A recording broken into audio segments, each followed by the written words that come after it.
Hello সবাইকে, তিথিস ওয়ার্ল্ডে তোমাদের সবাইকে স্বাগত। আজকে তোমাদের সাথে সকাল থেকে রাত অবধি সমস্ত কাজকর্মগুলো এই ভিডিওতে শেয়ার করব। অনেক দিন ধরেই ডেইলি ব্লগ দেওয়া হচ্ছে না, কারণ বিয়ে বাড়ি, অনুষ্ঠান, পিকনিক এগুলো লেগেই রয়েছে। এখনও যদিও সেসব রয়েছে, তবে আজকে আর সেসব কিছুই দেখাবো না। তোমাদের সাথে সারা দিনের কাজকর্মগুলো এই ভিডিওতে শেয়ার করব। সকালে ঘুম থেকে ওঠার পরে যে কাজকর্মগুলো থাকে আর কি, ঘর ঝাড় দেওয়া, মোছা, এগুলো তো হয়েই গেছে। এখন ছাদে চলে এসেছি। সকালে জামা কাপড় যা যা ধুয়েছিলাম সেগুলো মেলার জন্য। আর এই বালিশগুলোও একটু প্রতিদিন এখন রোদে দিয়ে রাখি। এ কদিনে ঘরে বাইরে করতে করতে অনেক জামা কাপড়ই জমতে শুরু করেছে, তাই প্রতিদিনই কম বেশি অনেকটাই কাচা ধোয়া থাকে।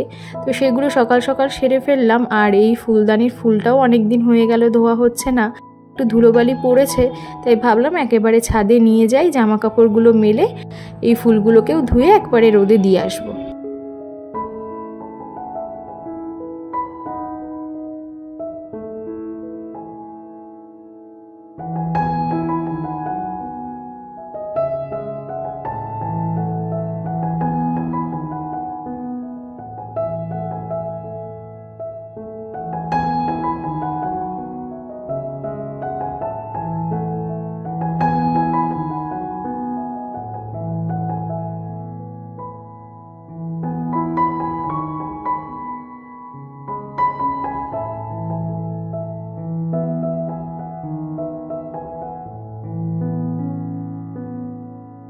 এগুলো একটু শ্যাম্পু দিয়ে ধুলেও হয়, কিন্তু খুব বেশি নোংরা যেহেতু হয়নি, একটু জলেই ধুয়ে দিলাম।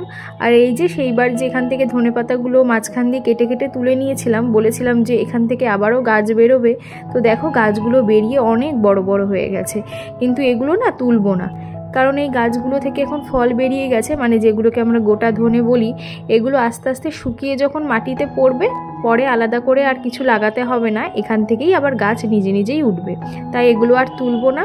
আর এই যে টমেটো গাছ, এটাও কিন্তু এখন অনেকটাই বড় হয়ে গেছে। এবার যেমন নিচে হাজব্যান্ড বেরিয়ে যাবে কোর্টে, ওর টিফিন ব্যাগপত্রগুলো একটু গুছিয়ে দেব, তারপরে আবার বাকি সমস্ত কাজ করব। আজকে ওকে টিফিনে দিয়েছিলাম 2টো রুটি, তার সাথে বাঁধাকপির তরকারি আর একটা সন্দেশ।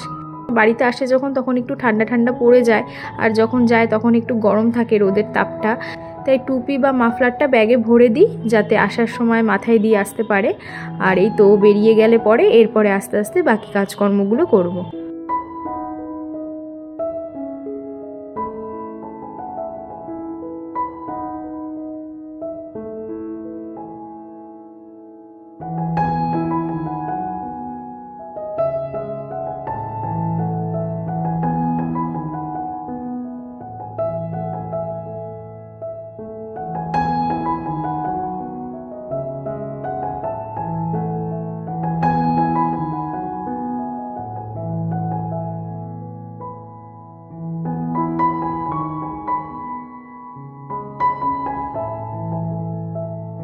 এই যে উঠোনে যে ধনের বীজগুলো লাগিয়েছিলাম, সেখান থেকেও দেখো অনেক গাছ বেরিয়ে গেছে।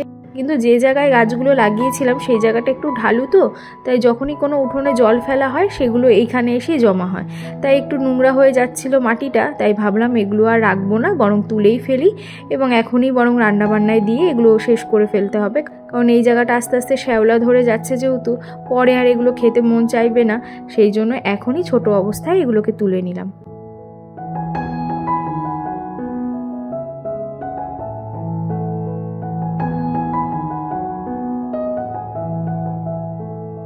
আর এই যে আজকে বাজারপত্র এবার সব কিছু একটা একটা করে গোছাবো। মা তো ওইদিকে রান্নাবান্না করে বেরিয়ে গেছে স্কুলে, এরপরে আমি রান্নাঘরটা পরিষ্কার করে বাজারপত্রগুলো গুছিয়ে নেব।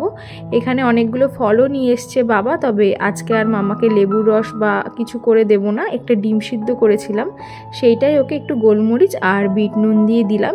এখন মাম্মা নিজে নিজেই এই সমস্ত খাবারগুলো খেতে পারে যেহেতু, তাই ওকে একটা প্লেটের মধ্যে করে দিলাম, ও নিজে নিজে আস্তে আস্তে খেয়ে ফেলবে। আর এখন বায়নাও করে, একটু নিজে নিজে হাত দিয়ে খেতে চায়, তাই যেগুলো ও নিজে খেতে পারবে সেগুলো ওকে দিই, যাতে ও নিজে নিজে আস্তে আস্তে চেষ্টা করে খাওয়ার। আর এই যে দেখছো মুখের মধ্যে রং চং মেখেছে, সেটা হলো মা যখন স্কুলে যায় তখন তো রেডি হয়, তো সিঁদুর বা কিছু পরতে দেখলে পরেই বায়না করে যে ওকেও একটু সাজিয়ে দিতে হবে, তাই ওর গালে আর কপালে এরকম একটু দাগ দিয়ে দিয়েছে। এরকম প্রতিদিনই ও মা স্কুলে যাওয়ার সময় একবার করে সেজে নেয়।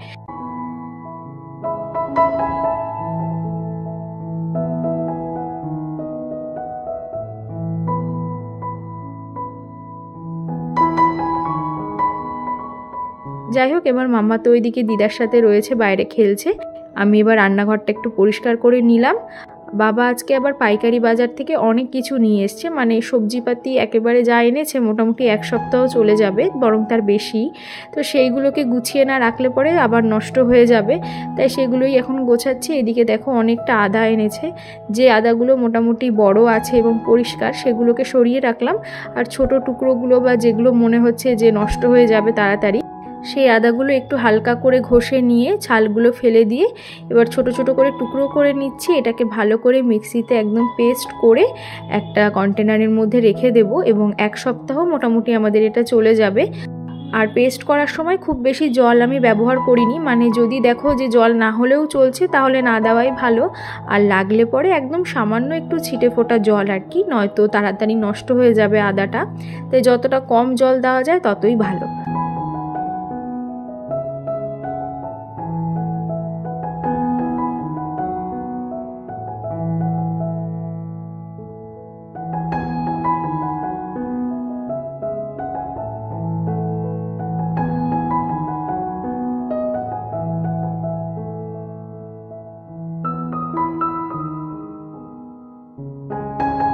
তো এখানে আমি পুরো আদাটা পেস্ট করে নিয়েছি। তারপর এরকম একটা কন্টেনারের মধ্যে আমি এটাকে রেখে দেব। অনেকে এর মধ্যে সর্ষের তেল বা সাদা তেল দিয়ে রাখে, কিন্তু আমি কিছুই দিচ্ছি না, কারণ এই যে আদাটা আমি বেটে রাখলাম এটা আমাদের 5-6 দিনের মধ্যেই শেষ হয়ে যাবে। তার উপরে যদি কোনো সময় মাংস রান্না হয় তাহলে তো অনেকটাই লেগে যাবে, সেই জন্য খুব বেশি দিনের জন্য রাখলাম না, ওই 5-6 দিনের জন্যই রাখলাম।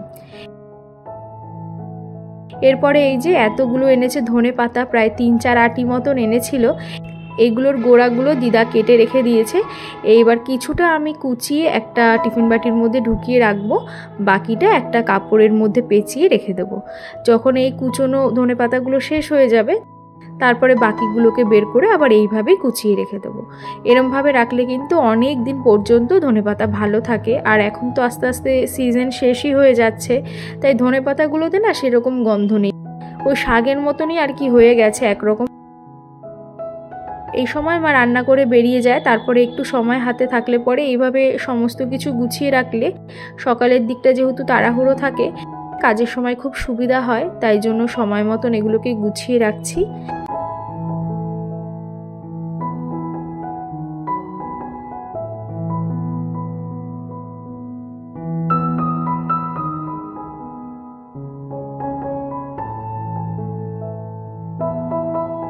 এরপর এই যে মটরশুঁটি, আজকে মটরশুঁটিও এনেছিল, দিদাই এগুলোকে রোদে বসে সব ছাড়িয়ে রেখেছে। এখান থেকে কিছুটা আমি ফ্রিজে রাখবো, বাকিটা আমি পেস্ট করে একটা পুর বানাবো, কারণ আজকে রাতে একটু করব কড়াইশুঁটির কচুরি। তার জন্যই বলেছিলাম বাবাকে একটু কড়াইশুঁটি আনতে, কারণ এইবার শীতে না আর কড়াইশুঁটির কচুরি খাওয়া হয়নি। তো পুরটা আমি এখনই রেডি করে রাখবো, যাতে রাতের বেলা খাওয়ার আগে দিয়ে তাড়াতাড়ি করে লুচিটা ভেজে নিতে পারি। তো চলো তোমাদের সাথেও পুরো রেসিপিটা শেয়ার করব। তো দেখো সেই জন্য মটরশুঁটিটাকে প্রথমে আমি মিক্সিতে ভালো করে পেস্ট করে নিয়েছি, কোনো রকম আদা, নুন টুন বা লঙ্কা কিছুই দিইনি, শুধু মটরশুঁটিটাকে আমি সামান্য একটু জল দিয়ে পেস্ট করে নিয়েছি। এইবার কড়াইতে দিয়ে দিয়েছি সাদা তেল, এর মধ্যে 1/2 চামচ মতন দিয়েছি আমি হিং, তারপরে দিয়েছি কালো জিরে, আর দেব 1/2 চামচ মতন আদা বাটা দিয়ে এবার মটরশুঁটির পেস্টটাকে দিয়ে ভালো করে নাড়িয়ে নেব। তারপর এর মধ্যে দেব স্বাদ মতো নুন আর চিনি দিয়ে ভালো করে একভাবে কিন্তু কড়াইতে এই পুরটাকে নাড়িয়ে যেতে হবে। যখন দেখবে কড়াইয়ের গা থেকে আর খুন্তির গা থেকে উঠে উঠে আসছে পুরটা, তখন বুঝতে হবে যে পুরটা একদম রেডি হয়ে গেছে। সেই সময় এর মধ্যে দিয়ে দেব 1 চামচ মতন ছাতু, দেওয়ার পরে ভালো করে কড়াইতে এটা নাড়াচাড়া করে মিশিয়ে নিয়ে গ্যাসের ফ্লেমটাকে বন্ধ করে রেখে দেব। তারপরে যখন এটা একটু ঠান্ডা হয়ে আসবে নামিয়ে নেব। আর তোমরা চাইলে এইভাবে পুর রেডি করে কিন্তু ফ্রিজে রেখে দিতে পারো, মোটামুটি 15 দিন অবধি এটা কিন্তু ভালোভাবেই থেকে যাবে। তো পুরটা যদি এইভাবে রেডি করা থাকে, ময়দা মেখে লুচি কিংবা পরোটা বা আটার সাথে পরোটা করেও কিন্তু খাওয়া যায়। তো সেই জন্য এইভাবে তোমরা স্টোর করে রাখতে পারো।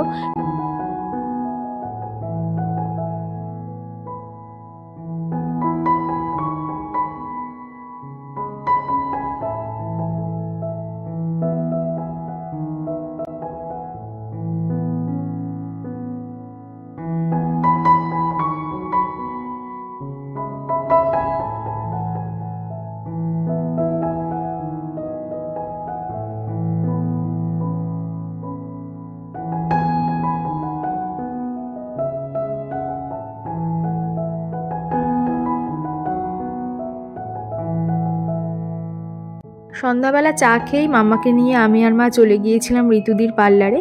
এই যে আমাদের বাড়ির পাশে যে মাঠটা তোমাদের সবসময় দেখাই, একদম মাঠের পাশেই কিন্তু ঋতুদির নিজের পার্লার ওপেন হচ্ছে আজকে থেকে। এতদিন যে পার্লারটায় যেতাম বা এতদিন যে পার্লারটা দিদির ছিল সেটা ভাড়ার ছিল, আর আজকে ছিল তার গৃহপ্রবেশ বা উদ্বোধন যাকে বলে। সকালবেলায় পুজো হয়ে গেছিলো, কিন্তু তখন আর আসতে পারিনি, তাই সন্ধ্যাবেলায় আসলাম।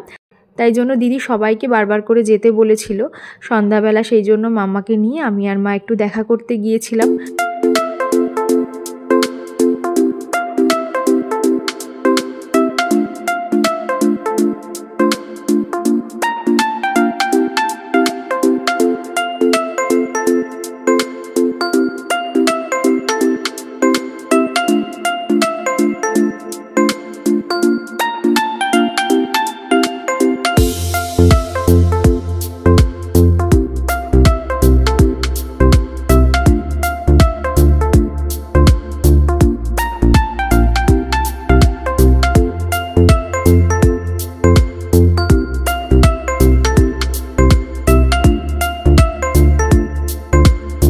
বাড়ি আসার পরে সন্ধ্যা থেকে আরও কাজকর্ম যা যা ছিল ঘরের সেগুলো সারলাম।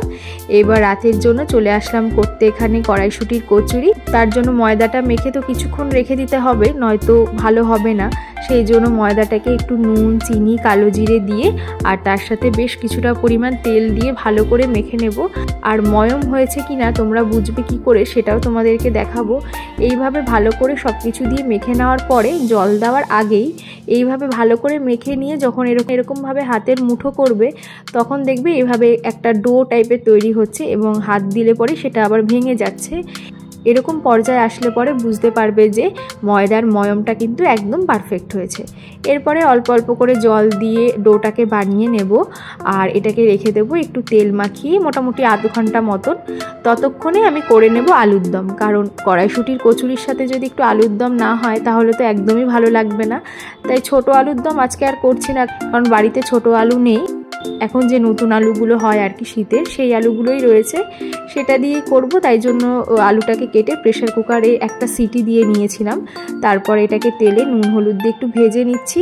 আর একদম নিরামিষভাবেই আজকে সব কিছু করব, সেই জন্য আদা, জিরে, লঙ্কা, টমেটোকে মিক্সিতে আমি পেস্ট করে রেখেছি। তো এই মশলাটা দিয়েই আজকে আলুর দমটা করব, আর তার সাথে একটু টক দইও দেবো ভেবেছি। তো এদিকে দেখো আমার আলুটাও ভাজা হয়ে গেছে। এরপর তেলের মধ্যে দিয়ে দেব একটু হিং আর দেব জিরে। আর যে কোনো নিরামিষ রান্নায় আলুর দম বা পাঁচমিশালি তরকারি বলো বা যে কোনো নিরামিষ পনিরের তরকারি হোক, তো সেগুলোতে একটু যদি হিং ফোড়ন দাও তাহলে দেখবে সেটার গন্ধটা কিন্তু অন্যরকম হয়, মানে খুব ভালো লাগে, একটা নিরামিষ তরকারির গন্ধটা কিন্তু আসে। তো এদিকে দেখো ফোড়নটা হয়ে গেছে, তার সাথে একটু শুকনো লঙ্কাও দিয়েছিলাম। এরপরে যে মশলাটা আমি বেটে রেখেছিলাম আদা, জিরে, কাঁচা লঙ্কা আর তার সাথে টমেটো, সেটার পেস্টটা দিয়ে নুন, লঙ্কার গুঁড়ো, একটু চিনি সব কিছু দিয়ে ভালো করে মশলাটাকে কষিয়ে নিচ্ছি। এর মধ্যে আলাদা করে আর আজকে গুঁড়ো লঙ্কা দেবো না, কাঁচা লঙ্কা দিয়ে আজকে এটা করছি। তবুও খুব সুন্দর রঙটা এসেছিল, সেটা হলো টমেটোর জন্য।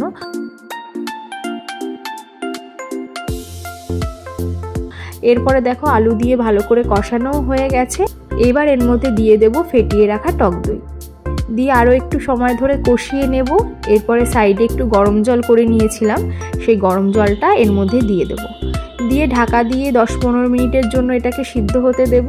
ততক্ষণে এবার আমি ময়দা যেটা মেখে রেখেছিলাম সেটার লেচিগুলো কেটে নেব।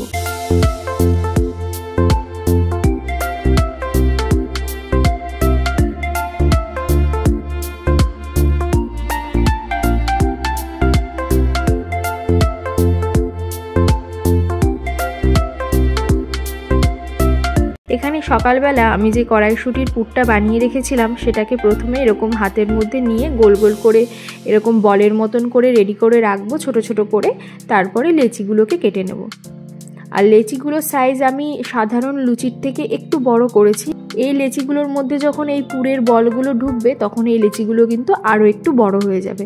আর কড়াইশুঁটির কচুরি একটু মোটা, একটু বড় হলেই ভালো লাগে, তাই সেই মাপেই আমি এগুলোকে করছি। আর তোমরাও যখন প্রথমবার করবে, আমি আজকে যেইভাবে দেখাচ্ছি ঠিক সেইভাবে যদি কড়াইশুঁটির কচুরি করো, দেখবে একদম পারফেক্ট কিন্তু কচুরিটা হচ্ছে।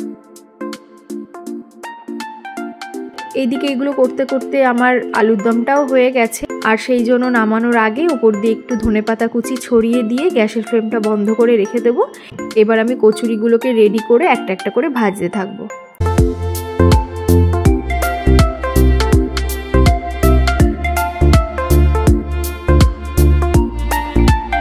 তো দেখো এখানে আমি একটা লেচি প্রথমে নিয়ে নিয়েছি এবং সাইড দিয়ে একটু পাতলা করে জায়গা করে নিচ্ছি বড় করে, এবং মাঝখানটা একটু মোটা বা পুরুই রাখছি যাতে পুরটা দেওয়ার পরে বেলার সময় কোনো রকম ফেটে বেরিয়ে না আসে।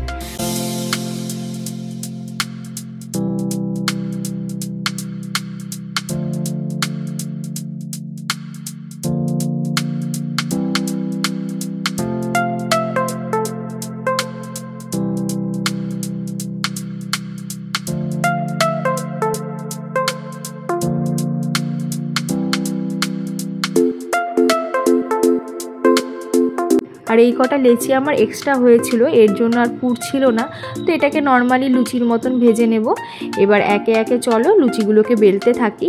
আর বেলার সময় লুচি, রুটি কিংবা এরকম পুর বসানো কোনো লুচি বা পরোটা যখন তোমরা করবে তখন সবসময় চেষ্টা করবে বেলার সময় খুব বেশি প্রেসার দিয়ে বেলতে না, একদম হালকা হাতে আলতো হাতে বেলবে, তাহলে চারিপাশ থেকে ফেটেও বেরোবে না, প্রত্যেকটা লুচি কিন্তু ফুলবে।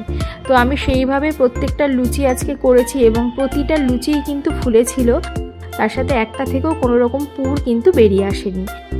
তো এইভাবে একে একে আমি সবগুলোকে আগে বেলে নিয়েছিলাম। এরপরে যখন তেলটা আমার গরম হয়ে এসছে, এবার একে একে সমস্ত লুচিগুলোকে আমি এইভাবে ভেজে নেব।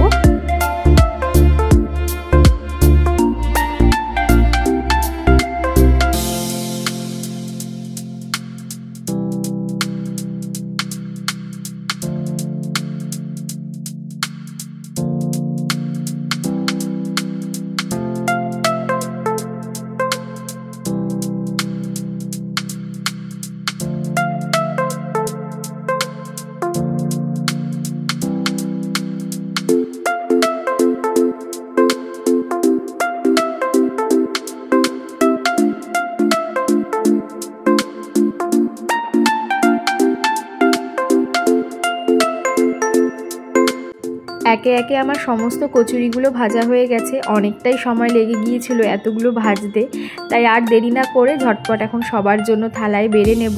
আর এই হচ্ছে আজকে আমাদের রাতের ডিনার, কড়াইশুঁটির কচুরি আর তার সাথে আলুর দম। এবার আমরা ডিনারটা করে নিই আর আজকের ভিডিওটাও এখানে শেষ করছি। কেমন লাগলো ভিডিওটা অবশ্যই কিন্তু জানিও, ভালো লাগলে একটা লাইক করো, আর আমার চ্যানেলের ভিডিওগুলো যদি তোমাদের পছন্দ হয় আমার চ্যানেলটাকেও সাবস্ক্রাইব করো। তাহলে চলো আজকের মতন টাটা, আবার পরের ভিডিওতে দেখা হবে। সবাই ভালো থেকো, সুস্থ থেকো। Thank you.